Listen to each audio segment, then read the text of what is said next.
Pemirsa, untuk membahas tentang fenomena cuaca ekstrim hingga mengakibatkan banjir di sejumlah wilayah, ada rekan kami Leo Sibarani di kantor BMKG. Leo, silakan.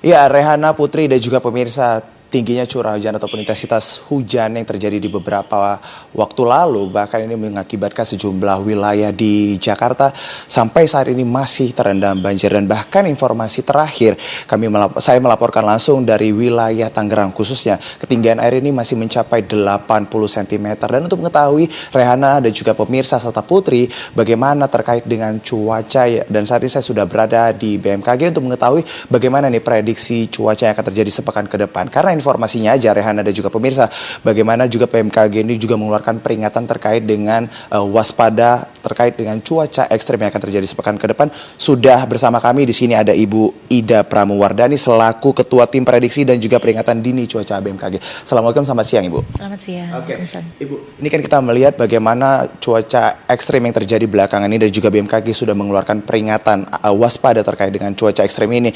Kita bisa melihat langsung Bu di layar interaktif di belakang ini.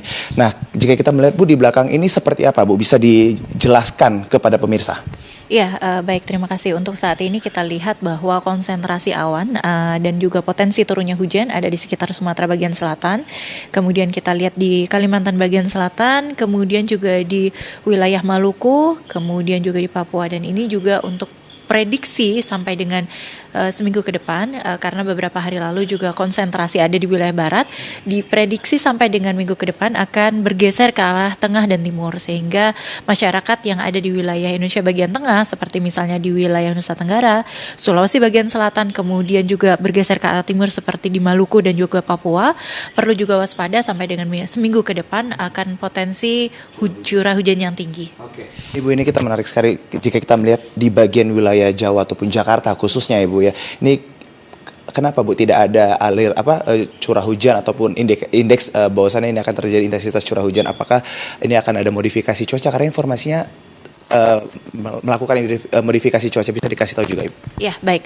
Memang kalau untuk saat ini kita lihat di wilayah Jawa, kemudian Bali, Nusa Tenggara bagian barat, kita lihat tidak ada terlihat awan yang signifikan. Namun demikian juga masyarakat perlu tetap berhati-hati atas akan perubahan cuaca yang tiba-tiba terjadi, karena wilayah Jawa bagian barat, Jawa bagian tengah, timur dan lain sebagainya, sekitar wilayah selatan Indonesia masih ada potensi hujan, meskipun intensitasnya diprediksi mulai secara gradual mulai turun, tapi tetap masih ada potensi.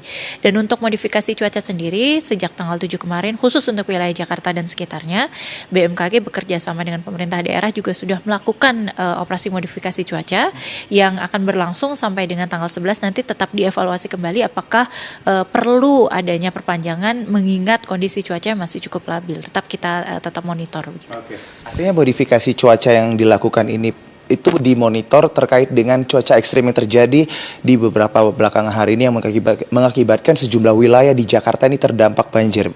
Iya, betul. Jadi memang itu sebagai respon cepat kami untuk mengurangi dampak dari cuaca ekstrim berupa terjadinya bencana hidrometeorologi seperti banjir bandang dan longsor. Oke. Tadi Bu, di wilayah mana aja boleh dikasih tahu? Jadi nanti masyarakat Indonesia khususnya bukan hanya di Jawa saja, karena kita melihat bahwasannya sekarang banyak sekali informasi di wilayah Jakarta khususnya.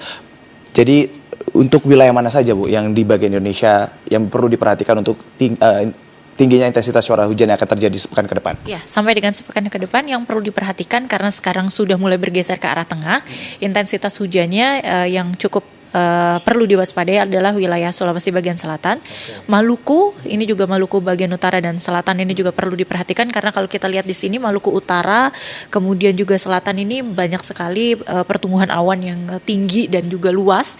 Kemudian di wilayah Papua, termasuk Papua Pegunungan, Papua Barat, kemudian Papua Tenggara, Papua Selatan dan lain sebagainya. Kemudian wilayah Sumatera juga perlu diperhatikan, seperti wilayah Sumatera bagian selatan, kemudian juga wilayah Sumatera bagian utara ini juga perlu diwaspadai akan adanya peningkatan potensi hujan yang cukup signifikan beberapa hari ke depan. Oke. Berarti artinya Bu, nanti akan ada evaluasi setelah dilakukan modifikasi cuaca yang akan dilakukan di Jakarta, mengingat bahwasannya intensitas curah hujan yang cukup tinggi itu. Baik, terima kasih Ibu Ida untuk waktu dan informasinya, dan itu dia tadi Rehana dan juga pemirsa bagaimana juga modifikasi cuaca itu sudah dilakukan sejak tanggal 7 Juli hingga nanti tanggal 11, mengingat bahwasannya tingginya curah hujannya juga mengakibatkan sejumlah wilayah di Jakarta khususnya ini mengalami banjir hingga saat ini. Dan ini juga jadi perlu diantisipasi bagi warga yang rumahnya juga terdampak akibat intensitas curah hujan yang mengakibatkan banjir di sejumlah wilayah. Begitu Rehana dan juga Putri, kembali ke studio. Baik, terima kasih Leo Sibarani atas laporan Anda langsung dari kantor BMKG. Selamat kembali beraktivitas, jaga kesehatan selalu.